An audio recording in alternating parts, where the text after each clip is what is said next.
In this video, we're going to talk about the Magic Key lawsuit. We're going to talk about Bob Iger coming back in 2022. I don't know. We'll see. But I brought two of my great colleagues and collaborators and dear friends with me today to talk about all those things up next.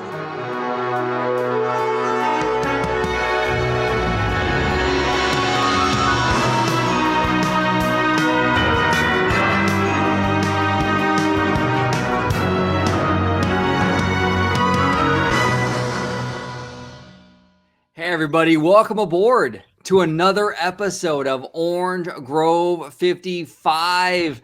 Today we have a lot to dive into. We're going to deep dive into this Magic Key lawsuit. We're going to talk about that CNBC article that was saying, like, anonymous executives saying that Bob Iger's coming back to Disney. We're going to talk about all of it. But before we do that, let's go ahead and introduce my panel.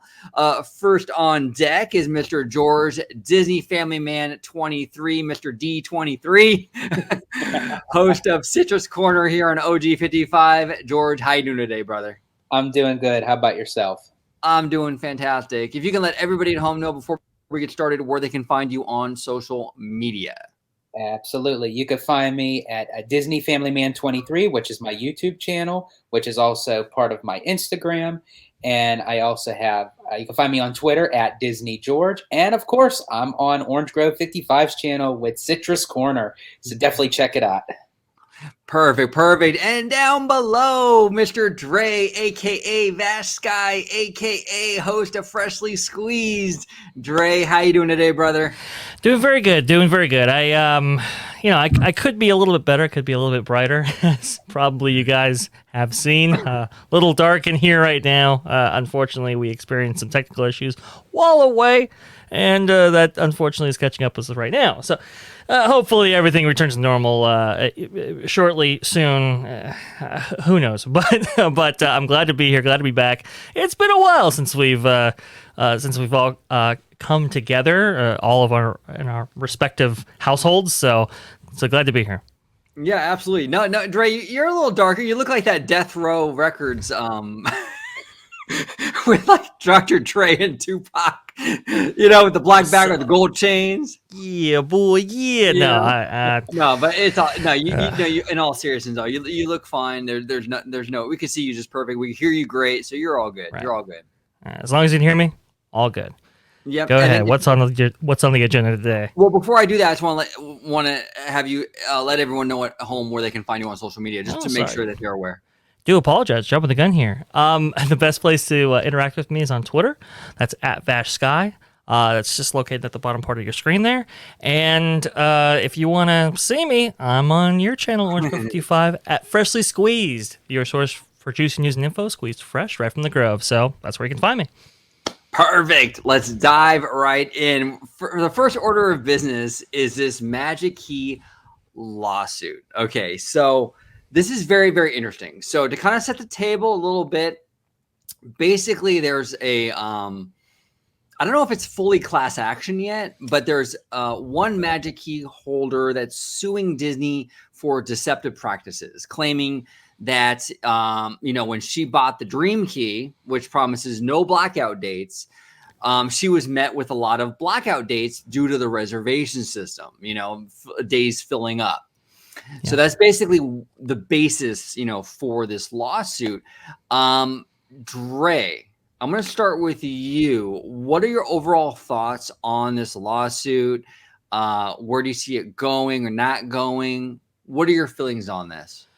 This is pretty interesting, and what's also interesting about this is that a lot of people supposedly could see it coming, and I think that speaks to what's really going on here. I think a lot of people kind of feel that how the Magic Key system was rolled out, how it's been implemented so far, the level of access that people have received up to this point.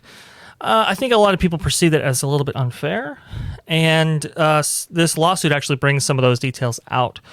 In the lawsuit itself, she argues that not only was she not able to get the level of access that maybe she was she thought she might be able to get based on certain advertisements that Disney put out there.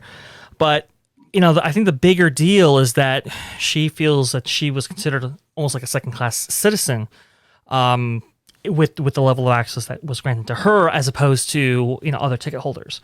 And we've talked about this phenomenon before on this show specifically, right? How Right. Disney is attempting to court ticket holders and tourists over annual pass holders. They're trying to shift that balance there. Right. And in Nielsen's opinion, there was no indication that was going to be the case when she bought her pass. And to an extent, I think she is correct in that. She goes over it in detail, and we can get to that. But I think it is a very interesting lawsuit. Now, I think it's been moved to U.S. A court of appeal. I'm sorry, a circuit court, which is like a federal court. And because she's in California, I believe Walt Disney, the Parks and Resorts division is located in Florida, and so that's why it was sent there, which is going to be very interesting going forward and has certain implications of its own. Yeah, no, it's an interesting whole development. Like, look, and you called it, Dre. You freaking called it, because you were kind of sounding the alarm. I think you said that you and your mother were talking about this like months ago, saying that a class action is coming. So you and your mom were both spot on this, and it's very interesting, how this whole thing panned out. Now, look, I did a video on this, and a lot of people were commenting saying, like, I think they were kind of misinterpreting what I was saying. Like, I don't think the lawsuit is frivolous. I'm not saying that at all. I actually understand where she's coming from with this whole idea of, like, hey, we bought a dream key, right? And we were promised no blackout dates, and we're getting blackout dates basically through the reservation system. I understand that, but I do have some thoughts in regards to it. But I just want to set the record straight. I don't think this is a frivolous lawsuit at all. But before I dive into my thoughts, George, what are your thoughts in regards to this whole lawsuit in regards to Magic Key and the reservation system? Kind of going off what Dre had said, it's not a surprise. I mean, because we had this conversation before that at some point you're going to piss somebody off that's not going to take it, and they're going to take it one step further. Right. It's kind of like an iffy kind of situation, because with people like you and me, is someone really going to sit there and go through every little dotted line of what is involved with, what the implications are as far as having a magic key? It's going to be this, and, it's all that black and white down in the bottom, but that's how Disney can protect themselves, because it is there. So it's like, well, okay, well, our word against hers is it's there. We're putting it there. You have to read it. Now, a lot of times the way things are worded, people may get the wrong gist of what it actually means, because I think what a lot of people are so used to is that whole norm. I guess what you could say the norm of an annual pass is you just go, and especially with that price range for the Dream Key, where it says no blockout dates. It says no blockout dates, but how many of those Dream Key holders are they actually letting in as far as availability? And that's where it kind of gets iffy when you put it down on paper. Now, if it was me personally, I don't know if I would actually go as far as to sue Disney on those, on that structure, because it's just more so, if it's something that doesn't work out for you, don't continue it, but I guess depending on, now, did it mention how many Dream Keys that this woman purchased? Was it just hers, or did she purchase? Looking at the original filing, it looks like it was just for her. Okay, so it was just hers. Okay, Yeah. So I really don't know how far it's going to go as far as a judge waving in the face, especially for the amount that you're asking for. You put out, a little over.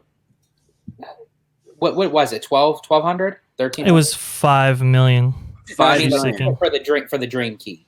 Oh, Well, $13.99. So the Dream Key itself was $13.99. $13.99. But she's seeking $5 million in the I just lawsuit. bought mine. I didn't even look at the price. I just knew that's the one I wanted. Yeah. Okay. But yeah, but like $5 million. I mean, that's a heavy order for like one person. But I do feel that this may wake Disney up for them to maybe kind of go behind the scenes, quote unquote, and say, "Hey, we're going to revamp this. We're going to change this." But they're not going to say it's because of a lawsuit. Right. They're going to say, "Oh, we were in the process of doing this anyway." So I think in the long term, it will put an opening effect on Disney of how they approach with these Magic Keys. But I really, truly don't feel that this pass holder is going to get what she's asking for. Well, no, she's not. And I think the $5 million is sort of with the anticipation of it being a class action, kind of representing all the Magic Key, Dream Key holders. So that's why it's so high. Yeah. But I agree with you, George. I don't think she's going to succeed because, like, look, and I know this sounds really snake oil, but it's the reality. If we're going to talk legal, we got to talk legal. It says spokesperson for Disneyland, Liz Jaeger, she responded to the suit the other day. Okay, this is a representative from Disneyland Resort, and she says there is a no guarantee disclaimer on the Disneyland website, regardless of purchase. That's the key, right? Like, no pun intended. That's the key. Is that there is no guarantee, and there's never been a guarantee. Like, even if you were to buy an annual pass a decade ago, there was no guarantee that you're going to get into the park. There could be an earthquake. There could be a capacity issue. There could be a million different things that could prevent you from going that day. That's the legalese that's going to protect Disney, I think. I do think Disney will win this. Here's the thing, though, also. And again, like, look, we've all predicted this on this channel. Like, I made a video a year and a half ago, June of 2020, about how the reservation system creates a kind of a blackout system, even for the highest tier annual passes. It doesn't take too much common sense to realize that if you have to make a reservation, the possibility of you not getting in is there. So I don't know. And look, that doesn't excuse Disney necessarily, but we all knew it. I mean, we knew it a year ago that the reservation system was basically like a de facto kind of like a blockout system. I don't know. How did she not know that there were going to be days that you were not going to get in? And here's the other thing too. I see a lot of people complaining about, well, there's no reservations, but then they're at the parks. I mean, it's like, I see a lot of vloggers doing that. Like, hey, we can't make a reservation, but then they're live streaming from the parks like once a week. Well, yeah, and that's what I was just going to ask. With her being a California local, I'm for sure she could be able to get some reservations at some point. Like, I mean, did she try like multiple times where she couldn't get anything? In the a specific time frame that she was just looking for, and then that's what kind of stirred the apparently pot. In the lawsuit, she details when she bought it, when she started looking, and so forth. And according to the filing, it mentions that she looked and a lot of the weekends and so forth. Some of the initial problems that we had been seeing. Just were not available to her. How could that really pass in the courts? Because isn't that just her word over of what the reservation system is saying? Like, if I was to sue somebody hypothetically for like the reservation system, there could be reservations available, but just my word, I could say, you know what, there was no reservations available at that time. Is there any way that they can actually review that to say, hey, this is, because it's just wording? I'm sure there is some type of documentation to like on her back up. I would think so. I mean, it is an interesting idea. I believe, Disney, if enjoined could provide those specific details out to kind of back up her claim, or discredit it or whatever. I don't think that's at the complete core of the issue. I mean, there are screenshots of no availability out there. You could document it in certain ways, right? You could prove her point, so to speak. But I think the bigger issue that she's talking about in here, and I kind of have a slightly different take to this than maybe some others on here, is that she didn't realize that she was going to be essentially a second-class citizen when purchasing this dream key. And I think that's kind of at the core of it, right? We really don't know to any degree how Disney is kind of setting aside, what the ratios are with this reservation system that they've implemented, right? I think Dave from Fresh Baked actually said that when a date goes available, he mentioned that 20% was initially available, and then as it gets closer, they open up more reservation availability for that to create this kind of artificial scarcity, which is mentioned in the lawsuit. And so, without that transparency in place, I mean, when you go to, let's say you want to buy a ticket for Spider-Man No Way Home, right? And you buy it through AMC's website or something like that, you get to see every single seat there. Right. That process is transparent and open to you. Whereas the reservation system, you really don't know what the ratios are. You really don't know what your chances are. It's not a very transparent system. And I think that's really the core of the issues presented. And yeah, it's like, okay, well, maybe don't engage in it, going forward. But again, Disney has kind of set themselves up to have a no refund policy and a no downgrade policy. So you really have no choice. If you bought in, you got to make those payments, or you paid cash in full, and now you're left holding the bag. And I think a judge looking to find out from Disney, hey, was there any kind of arbitration or a way to remedy this before it actually got to court? There is none provided by Disney. That's just the kind of hard reality. So are they working in good faith without those things in place? And on that note, there is a part of that I do agree with, in the sense of that I think it hurt Disney in the long run. When we initially looked at those magic keys and we see those different tiers, we assumed in our minds that, okay, if you're going to pay for the highest one, we're going to have more of an opportunity. But really what all those tiers did was just separate of what was free parking and how much percentage you got off of merchandise and meals. It really didn't do anything for the actual reservations themselves. So basically, the Believe, the Enchant, the Dream, they're all on the same playing field. But yet Disney was collecting more money just because they were just tiering them as, okay, well, you get a higher percentage off of merchandise and free parking. That's where I think Disney... Sure, but her contention is that they weren't only just doing that among the key holders. They were actually taking the key holders and placing them below or prioritizing the ticket holders over them. Right, exactly. That's the deal there. Exactly, yeah. So in a sense, really, they could have just came out with one magic key and it wouldn't have really made a difference because, again, as you just said, they're putting regular base ticket holders over, and that's what makes me even wonder that if they were even going to do that, why even tease the fans as bringing out in the... Well, I'm going to call them annual passes because that's what they are. Yeah, right. They use these fancy terms of magic key. Well, apparently this isn't a skeleton key because we can't get in. So it's like, So it's like, what's the... And that's where I feel that Disney is eventually going to have to rework the system at some point, I think so. After this. Well, and here's the thing. In terms of the second-class citizen thing, okay, it's kind of always been a... I don't want to say maybe a class system or a tier system or whatever when it comes to access to Disneyland. Like from what I understand, like the whole Magic Morning thing with the hotel visitors getting an hour extra at the park is essentially treating everybody else like second-class ticketers.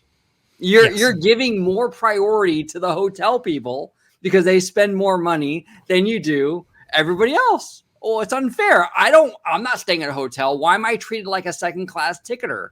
It's kind of always been that way. That I think is kind of a weak argument on her part in that, like, well, yeah, Disney's going to favor the people that spend more money, the people that stay a week at the resort coming from Japan over you that goes in for an hour and spends maybe $15 for a meal at a Hungry Bear and leaves. I mean, look, and even the $13.99 price tag, it sounds like a lot, but when you spread it over a year, 12 months, you're only paying $100 or so a month. and you're going 40 times a year, like a lot of Magic Keys do, it's not that much money. Like you're getting way more than your money's worth. I don't know. It's hard to make the argument you're a second class ticketer when you're like, you're you know what I'm saying? I don't know. And I will agree with you in that for sure. I mean, there are, Club 33 gets a little bit different level of access than a regular ticket holder and annual pass holder, and all those things. I do agree with you, but the kind of the difference is there was no terms of service agreement provided by Disney in advance that told you that you were going to be in competition with others and that you would be prioritized in terms of level of access with others in this way. I think that's the source of contention here. And I will say, yes, back even in the old days, hotel guests were prioritized over regular day guests or annual pass holders, right? I will agree with you. But I mean, if it was all predicated on whether you had a ticket that was good for that day, and whether you showed up. I mean, that's kind of really how they distilled that back in the day, first come, first serve, and kind of everybody understands that. Right. Now, also too, hotel guests first come, first serve is a little bit different because, like you said, you get an hour early and all that. But extrapolating out, everybody kind of understood it was first come, first serve, and that's what she was believing when she got enrolled into the reservation system, and then she found out that wasn't the case. That, hey, her calendar is blocked out, but now day guest ticket holders are not. And to the point where she actually bought, she actually described in the lawsuit here that she actually bought a ticket, even though she was a Dream Key holder, just to get access to the parks. And that's a very kind of interesting thing there. Go ahead, George. I'm sorry. No, I was just going to say, now to her claim while Disney World opening before Disneyland, and they were kind of throwing out like the reservations of how it's supposed to be and everything. So before Disneyland even opened, that everyone kind of got a gist of what this reservation, could that be an argument against her of what Disney can throw? The lawsuit kind of details like she's kind of, they I don't know. I don't know how to phrase it completely, but they kind of say that, she's kind of a little bit more simple-minded. She was ignorant, and it wasn't her duty, so to speak, to kind of parse out, what, through advertisements or even through maybe it doesn't mention TOS, but it wasn't her duty to parse out like all of, what was at that point kind of an unproven system, right? Now, I'll say this. I mean, it's like, and this is kind of the funny thing about this, because you hear this all the time, like, oh, you should have done more research on Twitter, right? We've heard that before. And I'm always like, dude, like, that's not the greatest system. And again, when people are throwing down money, it's like, that's a slap in the face to them. At least in kind of my purview. But yes, I will agree with you, George. If you were, and this is why I told everybody before, because I was seeing the kind of numbers coming out of Walt Disney World and what level of access that annual passes before they debuted this new system, how much level of access they were getting, and I was like, whoa, they're having a hard time getting access to the parks with their annual pass holder population. Just imagine what that's going to be for Disneyland. That's why I told everybody, hey, look, you might want to rethink this here. Right. And unfortunately, those things came true. I do think it would be a different playing field that if it was more than one person, like if people kind of like rallied together and went and said all these Dream Key holders, but it just, I'm more so questioning of like, through a judge's standpoint, like when he hears both sides, when you just have one person who purchased one Dream Key as opposed to how many others who have the Dream Key, what would make it different for her and not for anybody else that's not coming forward? Well, legally, I really like, and I could be completely wrong on this, and I'm not a lawyer.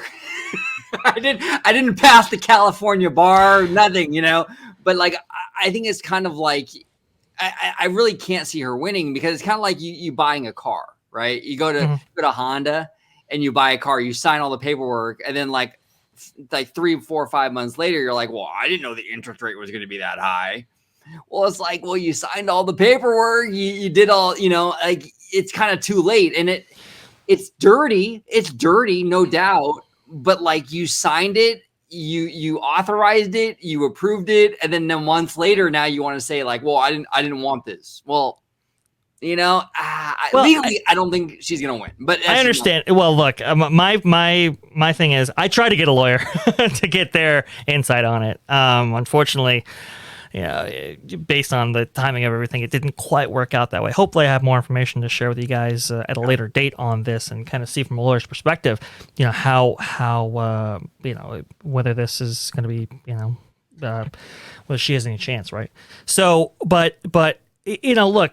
Yes, I do agree with you on that example. At the same time, I looked at the TOS. I looked at the TOS line by line. I remember when the system was actually debuted, I remember going over every single line of TOS. None of her grievances that she's suing over now were listed in there. Not at all. So, yes, there are some catch-all terms, right? No guaranteed access, and, right. But does that necessarily, I mean, because look, there is kind of a practice in law where it's, if a contract is so one-sided, is it enforceable? Well, courts historically have said no on that. Right. So yes, there is some catch-all language, but does that provide the necessary cover that Disney requires to come out of this unscathed? I'm not sure it does, but again, that's for a judge to determine. Yeah. Well, we'll see what happens. It'll be very, very interesting to kind of keep an eye on this. I think one thing for sure, and I think it's already happened. I think Disney's going to stop advertising the no blockouts and using that as a marketing tool. I think it's already begun. I really do believe that they're going to use some other measuring stick or metric to kind of gauge the different tiers. Mm-hmm. If they're going to be married to this reservation system, the reservation system, the blockout date thing isn't gonna. It doesn't work. Right. Yeah. So they're going to have to advertise it differently. They Maybe need to take that no guarantee and like make that font size grow like 50 times bigger. Oh yeah. Right? Oh yeah. And they have, you can read the lawsuit for yourself. Walt Disney World News Today has a couple of articles on their website that lists the PDF in its full kind of extent. Here we just didn't have time to go over it, obviously, because it's very interesting. Couple of weeks of news or whatever, but yeah, you could see like the advertisement she's talking about. Like you said, George. I mean, it would be in Disney's best interest to actually expand that as a no guarantee. But we will go over it, as this thing progresses. Yeah. I think, like you're right, OG.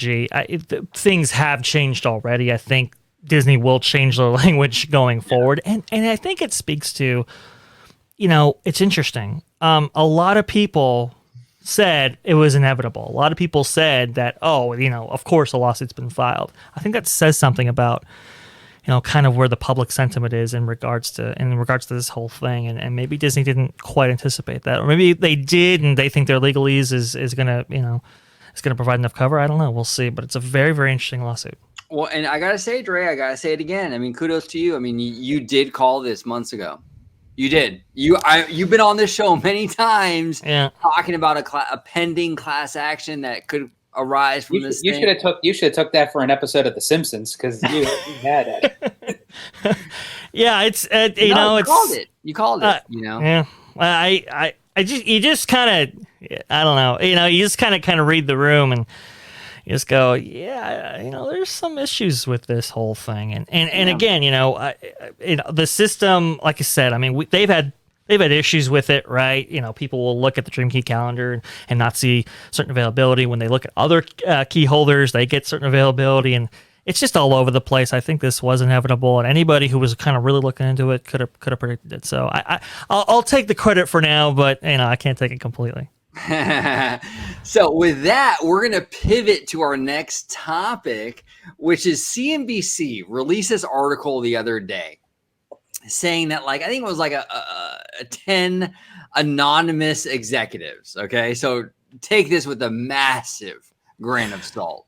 10 anonymous Hollywood executives they each gave their prediction, right, for 2022.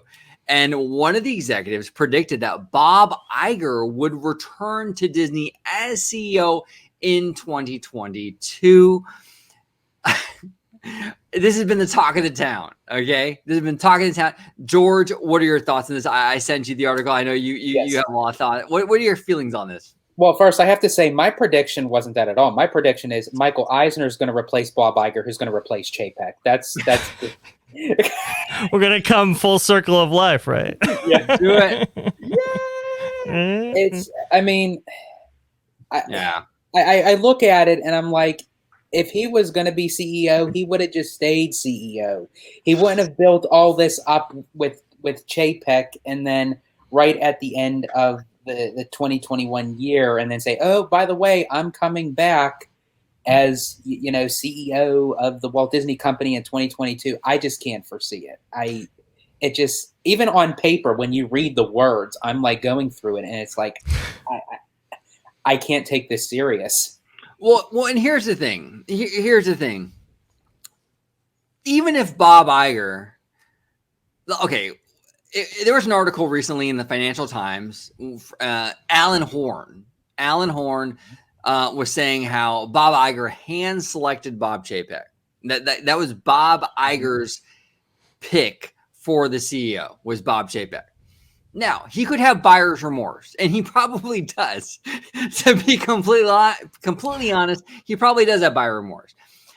But I don't think him returning would be the course of action that Bob Iger would take. I think that personally, like, look, if Bob Iger is not happy with Bob Chapek, he would kind of do like almost like a Roy Disney, Stanley Gold, SaveDisney.com kind of campaign and kind of get Chapek out of there. Maybe publicly, maybe privately, and sort of kind of court outside candidates to kind of be the replacement. But this notion that he's just going to like step on back and be the CEO of Disney again, I don't think it's going to happen. And look, you got to remember, I know Bob Iger, he looks good for 71, right?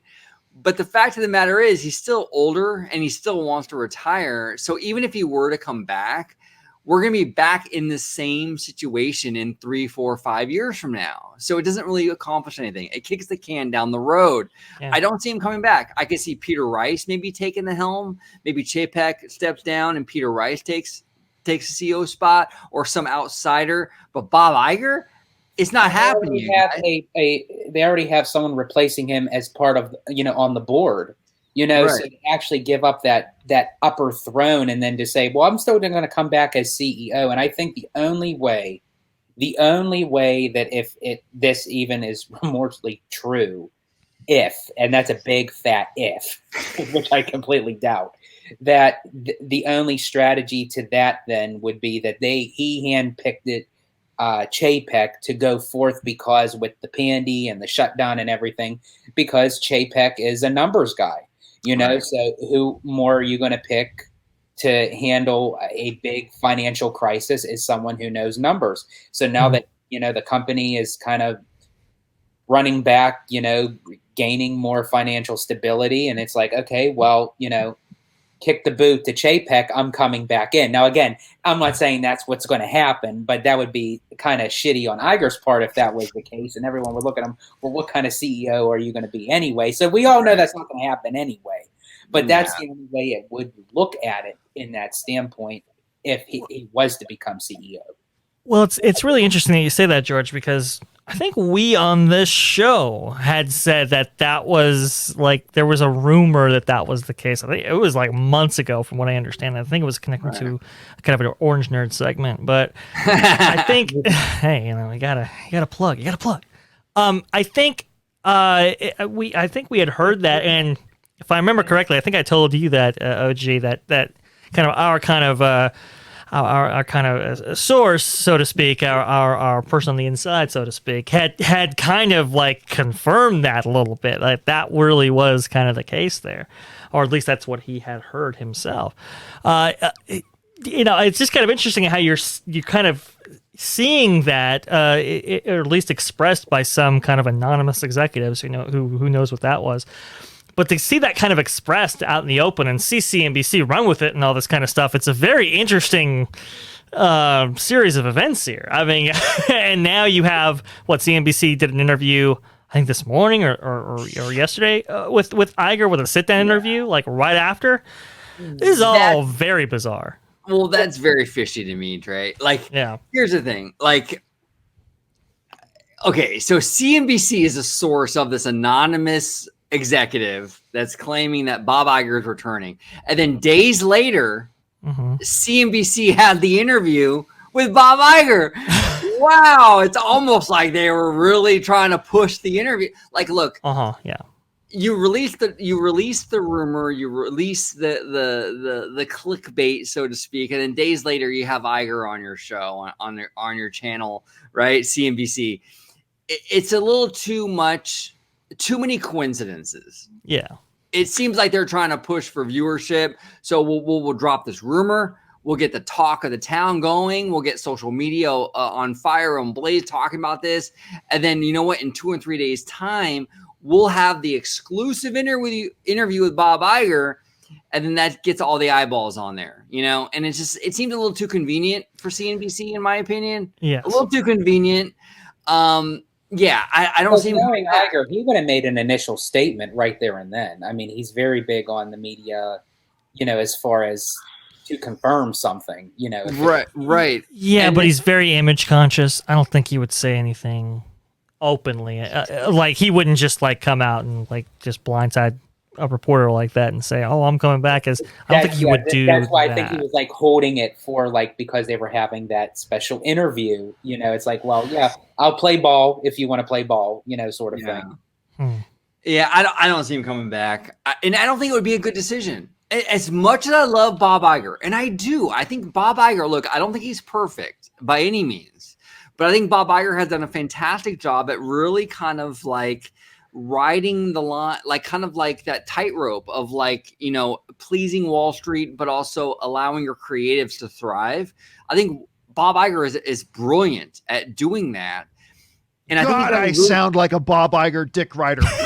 Sorry, gotta drop it on you, OG. Yes, dick rider, baby. Bob Iger dick. No, exactly. No, I might.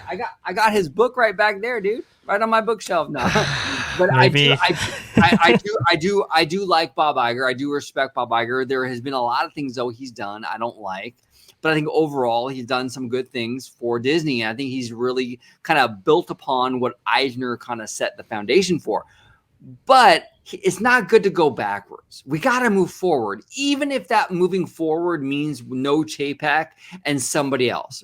Peter Rice, an outsider, or somebody else. We got to move forward. We can't bring Iger back. And like I said before, he's 71 years old. You're kicking the can down the road. In 4 or 5 years, he's going to retire again anyway. And we're back in the soup, and they're back in the same position. It doesn't work out. We got to find somebody else. I had wrote out a tweet on Twitter. Please follow me, folks, at Disney George.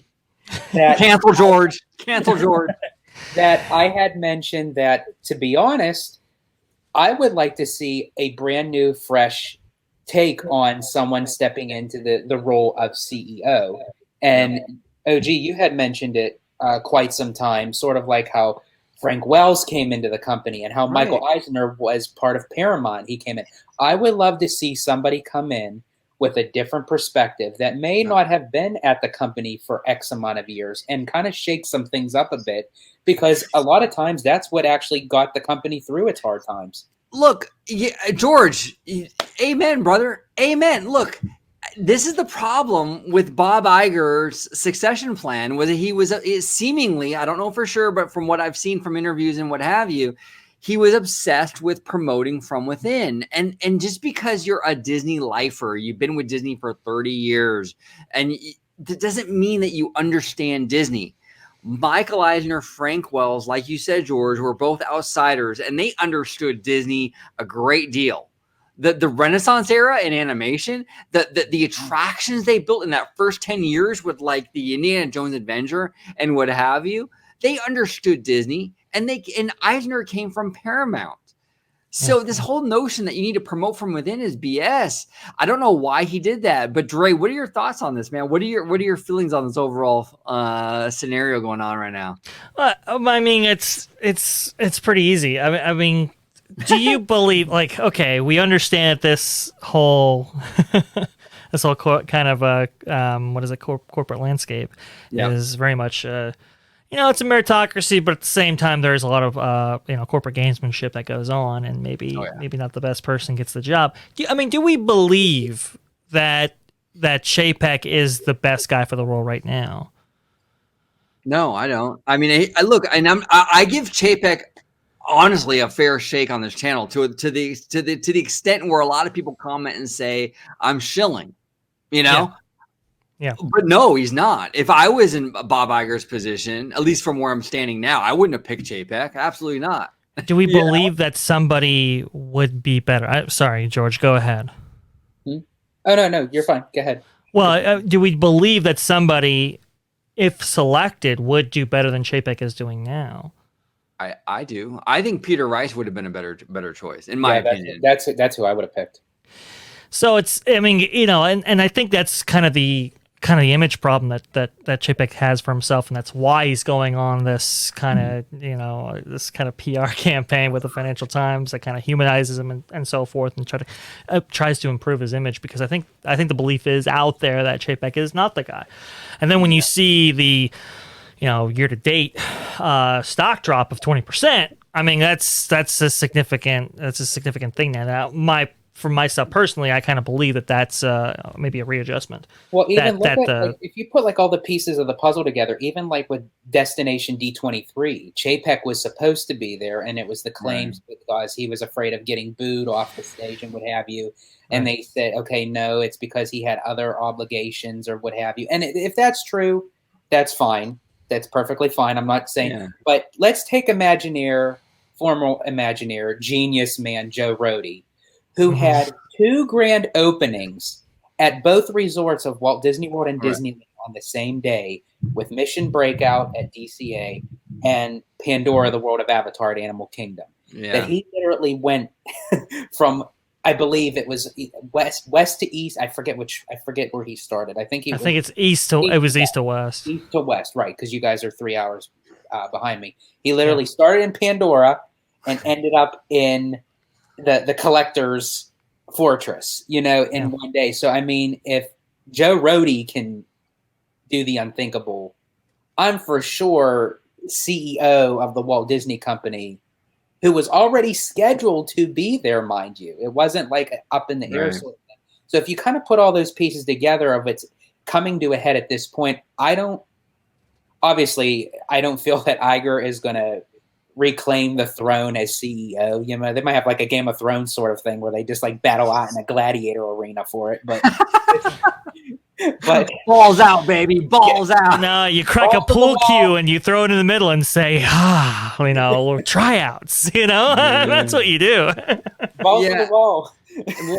Well, and here's the thing too, like, in my opinion, and this is my opinion, and I'm not an expert on stocks or whatever, but I do feel a little bit like, because I do feel like Disney stock has gone down a lot since the last quarterly earnings because of the Disney Plus numbers, right? Yeah. But can we really blame that on Chapek? Because I mean, look, a lot of these Wall Street people were saying that the reason why the downturn for Disney Plus subscribers was more in line with the reason of like lack of new original content. Well, that wouldn't be Chapek's problem, because Chapek hasn't been there long enough to do anything in regard to content. It would have been Bob Iger, who didn't properly plan for a pipeline. Look, Bob Chapek's only been there a year and a half. What do you want the guy to do in regards to he can't magically create new content. Where they should have let him kind of take over without Iger being by his shoulder. I think that's where it's like at the very beginning, he has still yet not emerged as a single-handed CEO of the company. And I honestly don't even know if he really is going to get the opportunity to, because this may be a signal, so to speak, that even though Iger's not going to come back to it, is this the starting point that Chapek is going to be replaced? And I think, honestly, and I could be wrong, but this could be my theory, I think it's really definitely going to come to a head once this Star Cruiser opens because I know it's going to open to a disaster. I already know.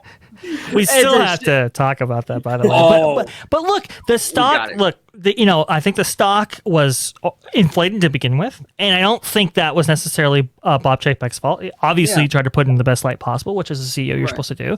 And like you said, like the creative output. I mean, it just wasn't there, guys. I mean, their studios were shut down for a long, long time, and they've had production problems getting them back up in place. My feeling is, I don't know if anybody else could have done a better job than Chapek during that time period. But as we move past it, now I think that's why people are kind of saying like, he was the hatchet guy, he got us through it, but maybe it's time to cut it. Exactly. Yeah, time to go somewhere else for the long term. Yeah. Yes. Perfectly said, Dre. Perfectly said. That's exactly it. He was the hatchet guy. He got us through the pandy. He got us through the you know what. but now what do we do? Right now, what do we do? They needed the financial guy, again, the numbers guy, to kind of get us through that hard time. And it's like now just like kind of, and it really is a shitty thing to actually say because it really shouldn't just fall on one person. It really should, and that's where. But it's like, unfortunately, that's especially with social media. That's the time and age where it's like when you're the president or you're the head honcho of something. It's all going to come on you. And unfortunately, if you don't have the extra oomph and the goods to back that up, you're going to get chewed and spat out like a piece of used tobacco. It's the game of corporate Game of Thrones we play. So which is so intriguing to me. This is why I love watching Succession. Yeah. Because it's like that same kind of Game of Thrones kind of chess board corporate maneuvering. It's fascinating. It's absolutely fascinating. Here's another thing though, fellas. Chapek's contract's up in February 2023. Mm-hmm. Does he want to renew? I mean, would you? I mean, if you were the most hated man in America, right? Like basically, I mean, everyone hates Chapek. Would you want to renew? I don't know if he wants to even renew. I mean, if there's any way to restore that, you'd have to stay on, right? I could solve the issue for both of these topics today. Sure. Why don't let the woman who's filing the lawsuit to make up ground for her dream key, let her become CEO and have Chapek step down? There we go. Let's do it. That's like, hey, you want an outside candidate? There you go. Outsider. Put her on. Oh, man. Yeah, but it's a very interesting time for the Walt Disney Company. It's interesting and scary at the same time. I mean, look, we all of us here, we love, and everybody watching, we love this company. We want it to succeed. It's very, very scary. But except for the Star Cruiser, and I will get to my point of that when we do our video because I have very choice words on that. We have. You know what? Next video, fellas, we got it. We got to tackle the Star Cruiser. We got to tackle the Star. We Cruiser. have to. Yeah, we got to dive right in and really examine this thing. Everybody else has. We might as well get our say in it too. We'll do it. But I want to thank you, fellas, for joining me today. These are very interesting topics in terms of the Magic Key lawsuit. And this Bob Chapek, Bob Iger thing, a lot of nuance, I mean, it's really not, both of these topics were really not too black and white because, look, there's a lot of nuance here, a lot of gray area where it's like, for both of these, I can kind of see the middle ground here. So it's interesting, but I want to thank you both so much for joining me. The next topic we'll hit up the Star Cruiser for sure. It's too big of an issue not to. Maybe we'll do like a citrus corner. Maybe we'll do like a citrus corner episode, all of us, George, because that's more Florida, right? Yeah, that's my territory, and I'm not holding back on that one because that's some choice words. Dare I say, George, are you going to go balls to the wall? I'm going full balls to the wall on this. There's going to be some levitation on this shit. Oh man, this some is a good anti-gravity show, balls, man. That's pretty. Get that lightsaber out. Go get it off of tomorrow, man, because that ball's going to be swinging. Pay attention, it's Joe time. Here we go, man. Here we go. Great. We're gonna do it. Fantastic. It's absolutely fantastic. But I'm going to start with Mr. Vashkai. Dre, buddy, if you could please let everybody at home know where they can find you on social media and what have you, so they can go ahead and follow you.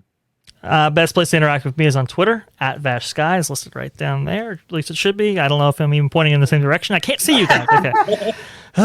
Frustrating. Okay, so best place to interact with me is on Twitter at VashSky. Like I said, the best place to see me is on Orange Go 55, the channel you're watching now. Please subscribe down below to see Freshly Squeezed, your source for juice, news, and info, squeezed fresh right from the Grove. So that's where you can find me.